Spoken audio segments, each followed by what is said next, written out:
Welcome to The Fight with Teddy Atlas. I'm Ken Rideout, joined as always by the great Teddy Atlas. Today's episode is brought to you by MyBookie. Check these guys out at mybookie.ag and use the promo code ATLAS, ATLAS, for 50% credit up to $1,000 on your first play. So if you like what Teddy has to say and you want to bet $3,000 on the fight, put up $2,000. They'll give you an extra $1,000 in credit, and off you go. Teddy, good to be with you. I'll be with you. Like the T-shirt. Jermaine Taylor, Corey Spinks, the border battle. Yeah. Always a good one. Today we're going to cover we're going to do a preview of the Terrence Crawford, Spence Porter fight. Sorry, I had a momentary brain lapse. This is a good one. I mean, this is at least a fairly competitive fight. I'm dying to hear what you think about this one. I mean, Errol Spence, big, strong kid. Shawn Porter, well-known commodity. Fought some tough guys in his day. Curious to hear what you have to say about this one. I'd rather see Spence and Crawford. Of course. But Porter's a world champion. He's been a world champion before. He's lost. He's come back. Got the title again.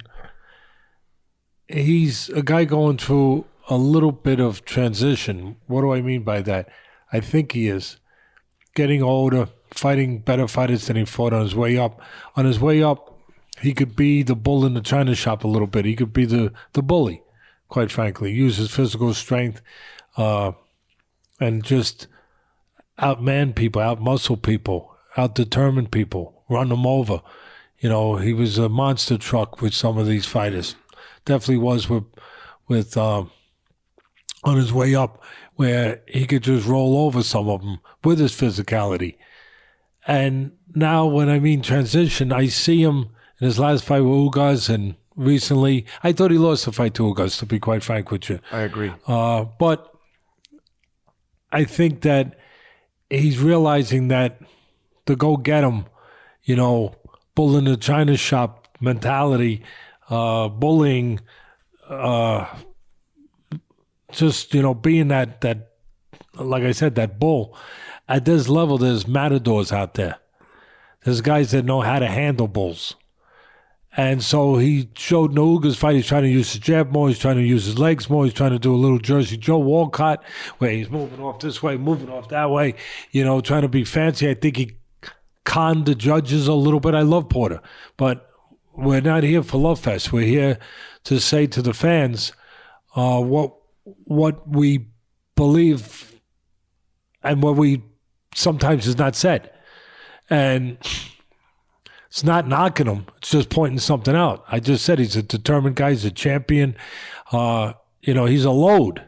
He's a monster truck sometimes. But now he can't be a monster truck anymore. He can't be a bull anymore, as I just pointed out, because of the level, maybe because of his age, but probably more because of the level that he's at. And I thought that in the fight with Ugas, he probably conned the judges out of a few rounds with moving, and it wasn't so much that he was doing anything effective, but it gave a good look to it. And I think he might have stole a round or two here by doing that and by using his jab, trying to use his legs, his jabs, move a little bit more laterally. For me, what's interesting is to try to predict, to try to forecast, to try to handicap which Porter will show up against Spence, which Porter he will decide has the best chance to win that fight in an underdog battle. He's the underdog in a fight that most people think Spence will win, or a lot of people think, or at least the people that lay the lines definitely think that Spence will win. Which Porter will he bring forward? Will it be the guy that uses physicality? You said it well. He's fighting another big physical guy too. But will it be, he's fighting another guy who's a big welterweight. So will it be his physical game that he'll bring to try to get it done? Or will it be what we saw in Uga's fight, using his legs, using a little Jersey Joe, shuffling to the side, a little bit of that stuff to keep Spence off balance? And will it be his jab? Or will it be a combination? I think it'll be a combination of things, is what I think. But I also think the more sophisticated fighter is Spence. I think Spence can match him in anything that Porter can do. Physicality, obviously, if he wants to use his legs, he can do that too. I don't think there's anything Porter can do Spence can't do probably better. Even in the areas that Porter thinks of as his strong areas, the physical areas, Spence is not going to really be out physical, I don't think. So the sophistication, the technique starts to become the next thing you think about when you're handicapping a fight. And that's where I think Spence separates himself. He's a southpaw. He's an Olympian. He's got the pedigree. He's got the background. He's fought the best fighters in the world. He's got the versatility to do more things than Porter can do. He's got the equipment to be able to do more things than Porter can do and do it at a better level. He's more developed from a technical standpoint. His punches are a little shorter. Porter still has fat on his punches at times. Unfortunately, in this business, you can't just go to a good butcher and say, hey, clean this up. You got to do it in a different way. Mm-hmm. Can't just cut it off that way. I think that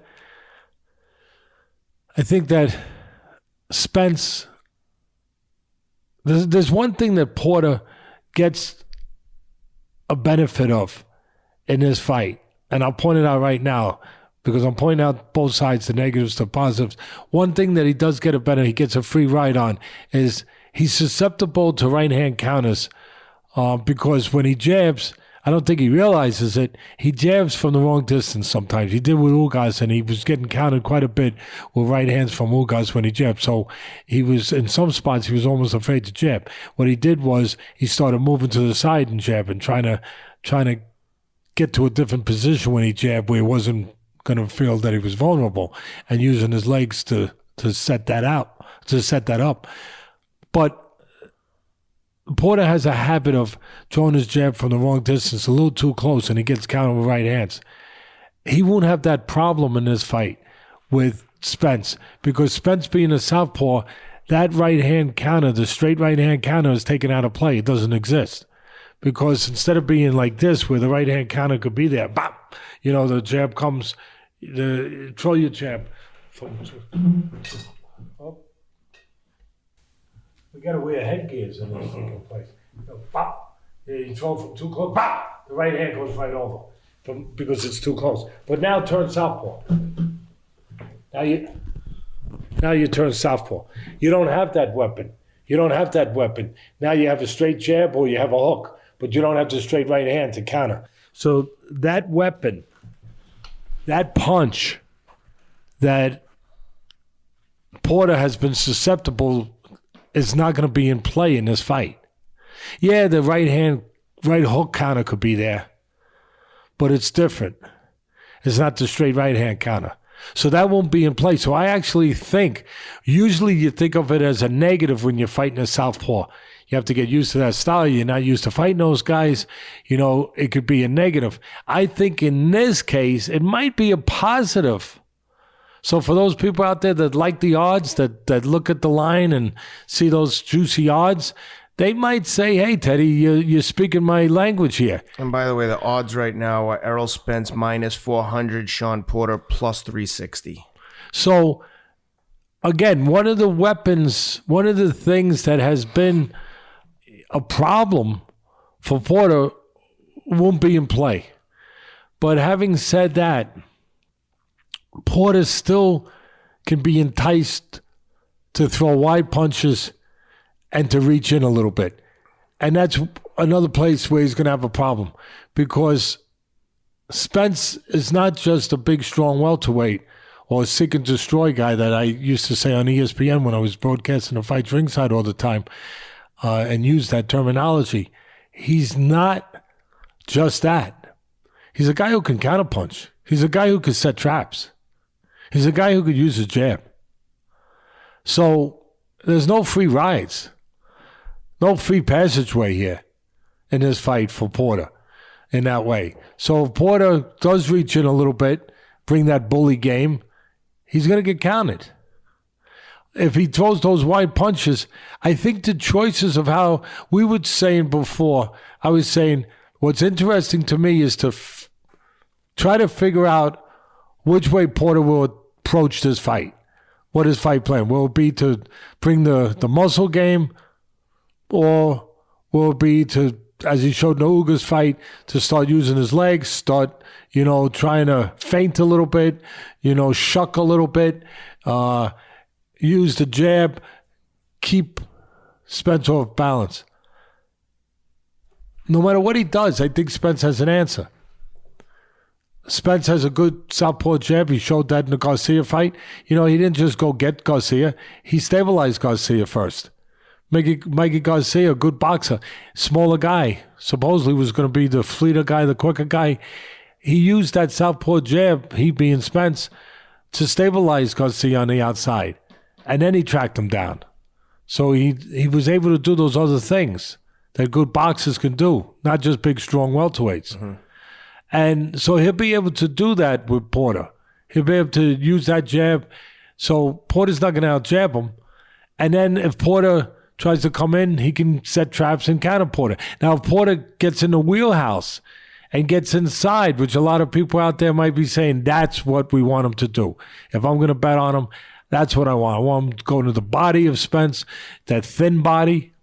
Good point there. Mm-hmm. It is a thin body. Yep. Holyfield had a thin body when he was the top guy, but it was so muscular, everyone said, oh, you don't go the body. But if you did, you could hurt him there. Mm-hmm. And he had been hurt there. I saw him hurt there with Michael Dokes.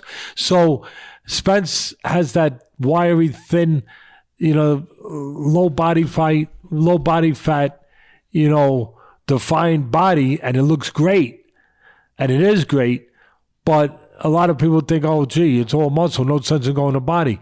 But a body like that can be attacked. Mm-hmm. It can be hurt sometimes. Yeah. Because it is so fine. It is so, streamlined. So I could see Porter wanting to get in the trenches, bang to that body a little bit, try to rough up the more sophisticated fighter, be inside. But that's where I think Spence can turn the tables and can handle it. Because Spence can go to the body well.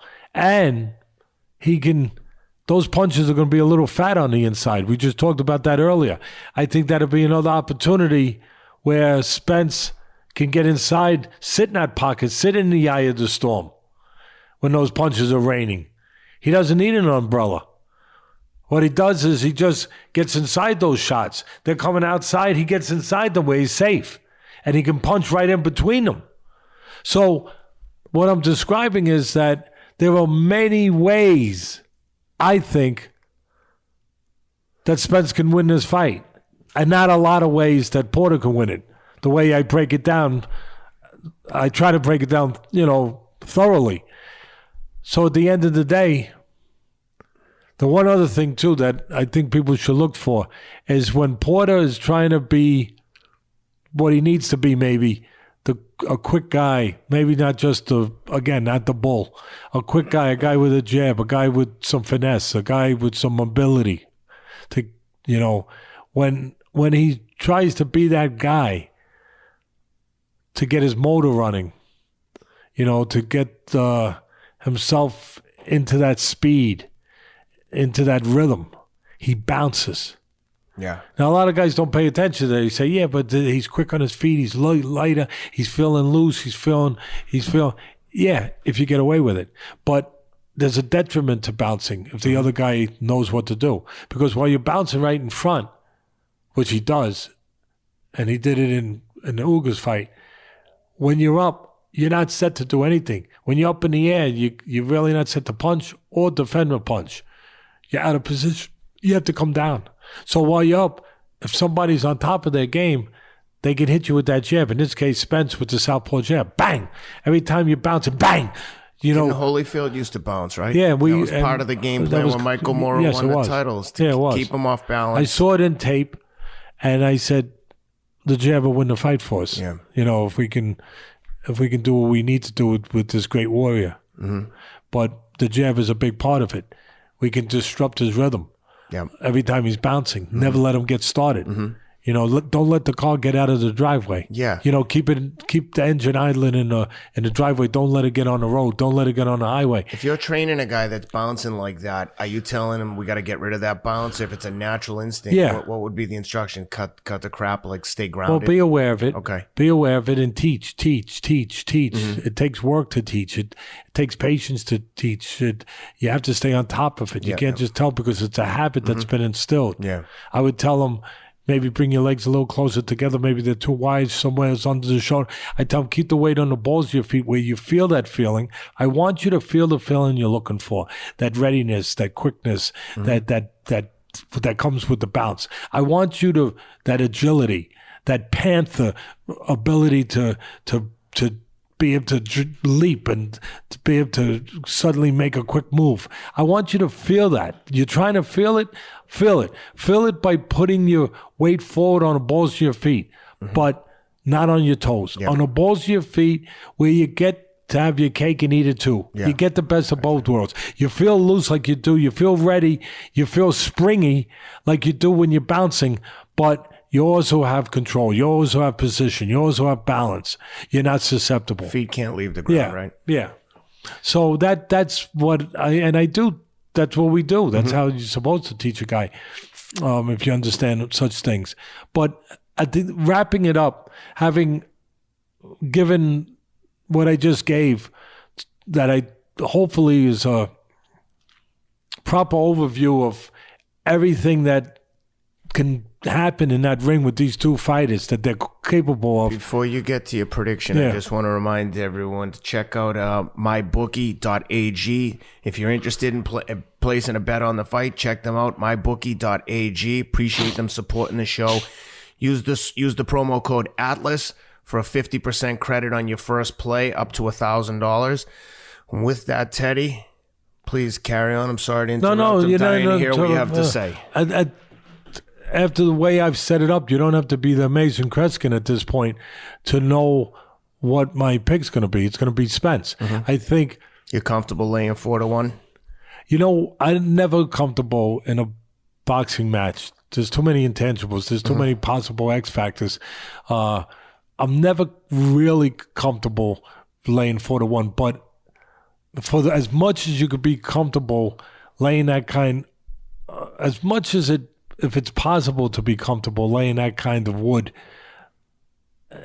in this fight, I'm almost prone to. Yeah. I'm almost prone to, but it would also make me venture into, other options where I would look at maybe the under-over totals. We don't have them yet, but I would look at the totals, and I'm just going to guess that the under-over, maybe it's going to be 10.5. Probably. Let's just take a guess, because most people are going to think that the toughness of Porter and they're right, and both fighters and the experience of both fighters, the abilities of both fighters, that it's going to go rounds.